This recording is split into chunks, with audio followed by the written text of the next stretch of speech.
Students, through these videos, you will learn about one vital process occurring in plants, that is photosynthesis. So starting with chapter number 6, photosynthesis.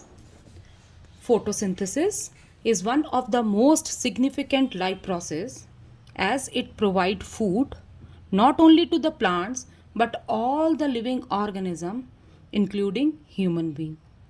And the byproduct of photosynthesis, that is also very significant for the process of respiration. So in this chapter we will learn about this process in detail, starting with first topic: plants self food producers. All living organisms, they need food. Animals, they obtain their food from plants, but plant prepare it for themselves by the process of photosynthesis. Now what is photosynthesis? Beta, in lower classes you have learned that photosynthesis is a process which occur in all green plants, and by this process plants, they are able to synthesize food from carbon dioxide and water in the presence of chlorophyll and light energy. Now definition of photosynthesis. Photosynthesis is a process by which living plant cells containing chlorophyll produce food substances from carbon dioxide and water by the use of light energy.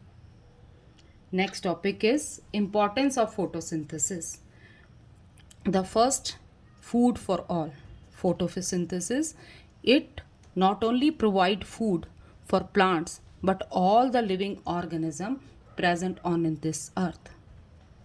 All living organisms, directly or indirectly, they depends upon plant for their food, and plant, they prepare it by the process of photosynthesis. Now the second significance, they provide oxygen to breathe in. Beta, the byproduct of photosynthesis is oxygen. This oxygen is also required by all living organisms including plants for the process of respiration. No living being, they can remain alive without oxygen. So these are the two significance or importance of photosynthesis. Now the next topic, chlorophyll, the vital plant pigment. Beta, photosynthesis occur only in green plants. Why in green plants? Because they contain one pigment, green coloring pigment in them, that is chlorophyll.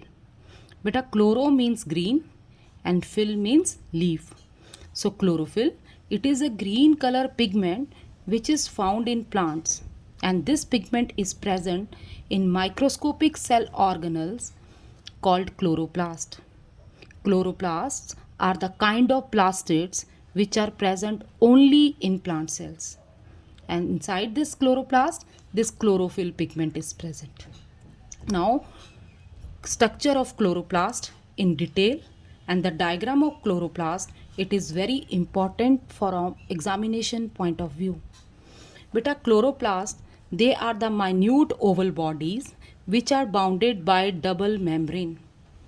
The interior of the chloroplast, on the inner side of this double membrane, one fluid is present that is called as ground fluid or stroma, and inside this stroma tiny sac-like structures, these flattened sac-like structures are present, and these structures, they are piled one over the another to form granum.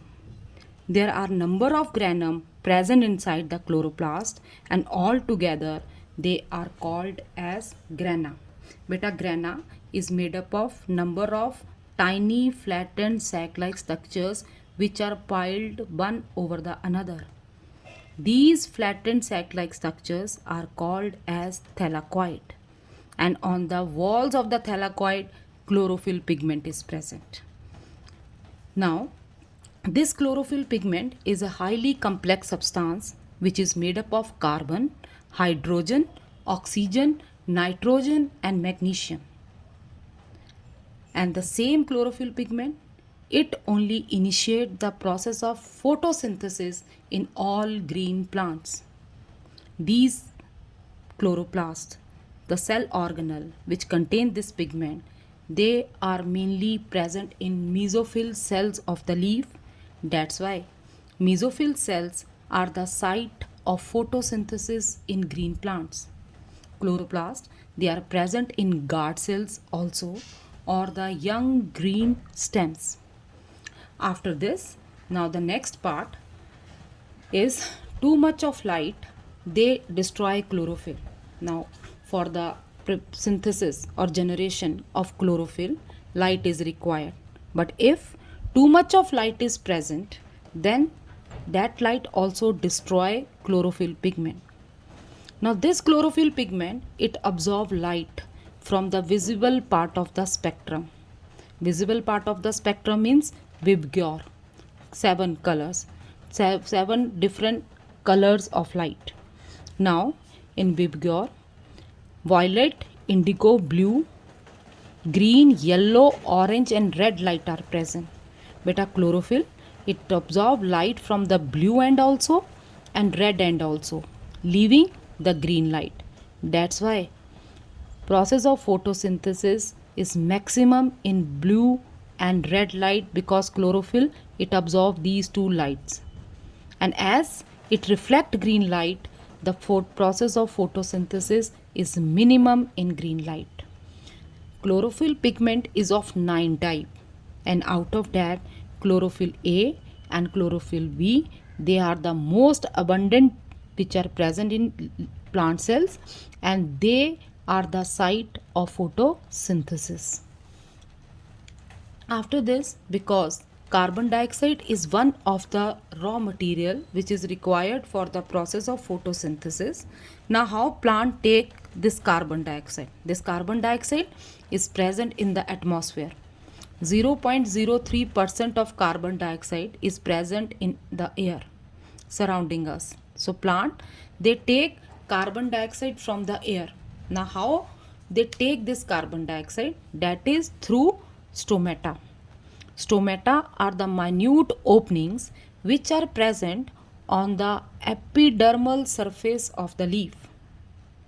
And most of the stomatas, they are present on the lower surface of the leaf. Now these stomatas, they help to let in carbon dioxide from the atmosphere for photosynthesis. Now photosynthesis occur only during the day. So during daytime, these stomatas, they open, and when it is dark, photosynthesis stop, they get closed. Now when there is a light or after sunrise, again they reopen and allow carbon dioxide to diffuse in, and when they are open at the same time, they also help plant for transpiration. So as stomatal openings, they are very important for letting in carbon dioxide, which is one of the raw material for photosynthesis. Now the next topic will be the regulation of opening and closing of stomata. Now this is stomatal opening, which is guarded by 2 guard cells. Now these guard cells, as they are the plant cells, so they also contain chloroplast. As they contain chloroplast, during daytime when light is there, they also perform the process of photosynthesis. When they undergo the process of photosynthesis, glucose is formed. Same glucose increases the concentration of cell sap of the guard cells, due to which cell sap of guard cell become hypertonic. As it become hypertonic, it start taking water from the surrounding epidermal cells by the process of endoosmosis, due to which guard cells, they become turgid and they open. When they open, they allow carbon dioxide to diffuse in. Now at night, when the process of photosynthesis stop in the absence of light, the already prepared glucose, it is utilized by the guard cell, due to which the concentration of cell sap decreases. Means cell sap become hypotonic. As it become hypotonic, it start giving water to the surrounding epidermal cells, which turns these guard cells flaccid and stomata get closed. So this theory of opening and closing of stomata is called as sugar concentration theory. The another theory is potassium ion concentration theory, which is omitted from your syllabus.